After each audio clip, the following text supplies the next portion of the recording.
Chapter की start करने से पहले मेरी आप सभी से रिक्वेस्ट है, मेरे चैनल को सब्सक्राइब करें और इस वीडियो को लाइक करें।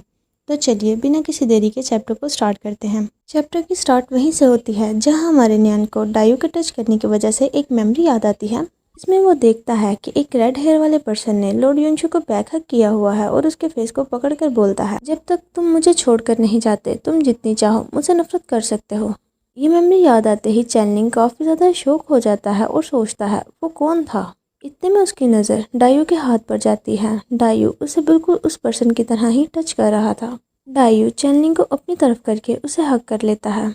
डायू के टच करने की वजह से चैनलिंग को दोबारा से एक मेमोरी याद आती है जहां लॉर्ड युनशु को काफ़ी बुरी तरह से चेन्स में बांध कर रखा गया था, जिसकी वजह से लॉर्ड युनशु की हालत काफ़ी ज़्यादा ख़राब थी और वो रेड हेयर वाला पर्सन उसके ऊपर था। इस मेमोरी के याद आते ही चैनलिंग मन में सोचता है वो रेड हेयर वाला पर्सन क्या वो 15 था और दूसरा पर्सन वो तो बिल्कुल मेरे जैसा लग रहा था। चैनलिंग ये सब कुछ सोच रहा था मगर डायू अपने हाथ को उसकी तरफ बढ़ाते हुए उसे टच करने लगता है। जैसे जैसे डायू उसे टच कर रहा था चैनलिंग की हालत वैसे वैसे खराब हो रही थी और वो जोर से अपनी आइज को बंद करते हुए सोचता है ऐसा नहीं हो सकता, वो 15 नहीं हो सकता। लॉर्ड युनशु उस वक्त जितनी पेन में था चैनलिंग उसे फील कर पा रहा था और वो सोचता है वो दोनों कौन हैं।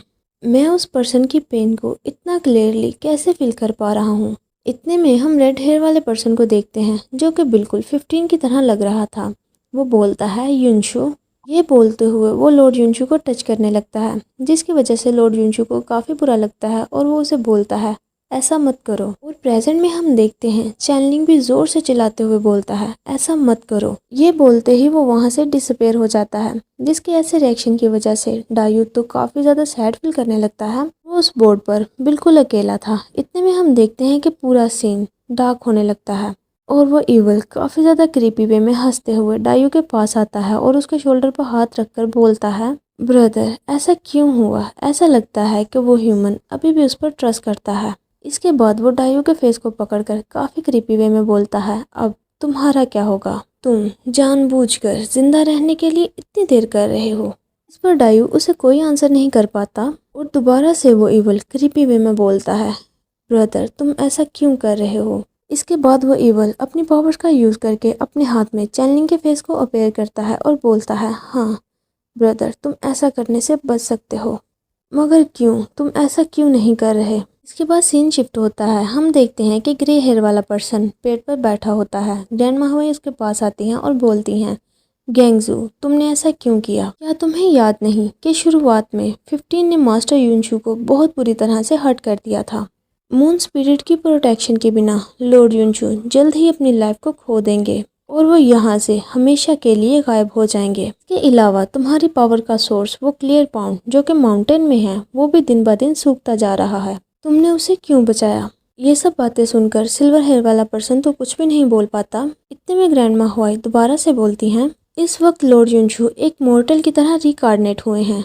क्या ये बेहतर नहीं होगा कि हम उन्हें एक मॉर्टल की तरह ही सिंपल लाइफ जीने दें और तुम उन्हें उनकी प्रीवियस लाइफ की उलझी हुई चीज़ों में क्यों घसीट रहे हो। जिनकी ये बात सुनकर सिल्वर हेयर वाला पर्सन बोलता है वो बेल। ये बोलते हुए वो विंडो से चैनलिंग के रूम के अंदर देखता है जहाँ वो बेल लैम्प के साथ हैंग की हुई थी। वो उस बेल को देखते हुए बोलता है वो एक टोकन है उन दोनों का। उस बेल में लॉर्ड युनशु की डिवाइन पावर है। अगर लॉर्ड युनशु सच में यहाँ से जा चुके होते तो ये बेल भी उनके साथ ही डिसअपेयर हो जाती। ये बोलते हुए वो अपने गले में मौजूद चेन को पकड़ता है और बोलता है मगर वो बेल अभी भी यहाँ है, जिसका मतलब ये है कि लॉर्ड युनशु को मरने से पहले काफ़ी ज़्यादा रिग्रेट्स थे। मे बी ऐसा हो सकता है कि मैंने कुछ बहुत बुरा कर दिया है, मगर जब तक थोड़ी सी भी होप बाकी है मैं उन्हें इस तरह अलग होते नहीं देख सकता और ऐसा करने से ही मुझे शांति मिलेगी। जिसकी ये बातें सुनकर ग्रैंडमा हुआई थोड़ा सैड हो जाती हैं। फिर वहाँ से जाते हुए बोलती हैं इन लास्ट 4 वीक में एक इवल कल्ट है जिनमें काफ़ी ज़्यादा हलचल हो रही है और मैं नहीं जानती कि वो क्या करना चाहते हैं। मैं चैनलिंग पर अच्छे से नज़र रखूंगी और तुम्हें भी केयरफुल रहना होगा। ये कहते हुए ग्रैंडमा हुआई वहाँ से चली जाती हैं। इसके बाद हम चैनलिंग के ड्रीम में अम्यूज़मेंट पार्क का सीन देखते हैं जहाँ कोई भी अपनी जगह से मूव नहीं कर पा रहा था, जिन्हें देखकर फोक्स बोलता है ऐसा लगता है कि यहाँ सब फ्रीज हो चुके हैं। इसके बाद वो बोलता है लास्ट टाइम मैंने एक नज़र उन्हें देखा तो था, मगर आज सारा दिन सर्च करते हुए मुझे वो कहीं नज़र नहीं आए। इसके बाद वो चैनलिंग के शोल्डर पर हाथ रखते हुए बोलता है चैनलिंग, ये बेटर होगा कि मैं तुम्हें होल्ड करूं और हम दोनों फ्लाई करते हुए ऊपर से उन्हें सर्च करें। इस तरह सर्च करने से तो काफ़ी ज़्यादा टाइम लग रहा है। ये बोलते हुए उसकी नज़र चैनलिंग पर जाती है, जिसे देखकर वो सोचता है, तुम्हारे बाल ये तो काफ़ी लंबे लग रहे हैं और तुम्हारी हाइट ये भी काफ़ी ग्रो कर गई है। इसके बाद फोक्स आगे बढ़ते हुए उसे पकड़ने लगता है, मगर चैनलिंग तो उसे ऐसा करते देखकर काफ़ी ज़्यादा घबरा जाता है और जल्दी से पीछे होते हुए बोलता है, ऐसा करने की कोई ज़रूरत नहीं। इसके बाद वो खुद को संभालते हुए फोक्स को डाइवर्ट करने के लिए बोलता है, इस तरह की सर्च करना ईजी नहीं है, मगर इस तरह हम अच्छे से सर्च कर सकते हैं। इसके बाद वो सैड होते हुए मन में सोचता है, इससे पहले मैंने जो मेमोरीज देखी थी वो फीलिंग्स अभी भी मुझे याद हैं। किसी को कैद करके फोर्सफुली टच करना, पर मुझे इतना अनकंफर्टेबल क्यों फील हो रहा है, ये काफ़ी स्ट्रेंज बात है। इतने में अचानक से उसकी नज़र एक बच्चे पर पड़ती है जो कि वहाँ से भागते हुए जा रहा था। वो बच्चा काफ़ी बुरी तरह से रोते हुए अपने मॉम डैड को बुला रहा था और बोलता है, आप दोनों कहाँ हैं? जिसे देखकर चैनलिंग काफ़ी ज़्यादा हैरान हो जाता है और बोलता है, ये तो मैं हूँ। ये बोलते हुए वो उस बच्चे की तरफ भागने लगता है, जिसे ऐसा करते देखकर हमारा फॉक्स चिल्लाते हुए बोलता है, रुको, वहाँ ऐसे मत जाओ, ये बैरियर बहुत अजीब है, तुम्हें चोट लग सकती है। ये बोलने के बाद फॉक्स भी उसके पीछे जाने लगता है और वो दोनों भागते हुए छोटे चैनलिंग का पीछा करने लगते हैं।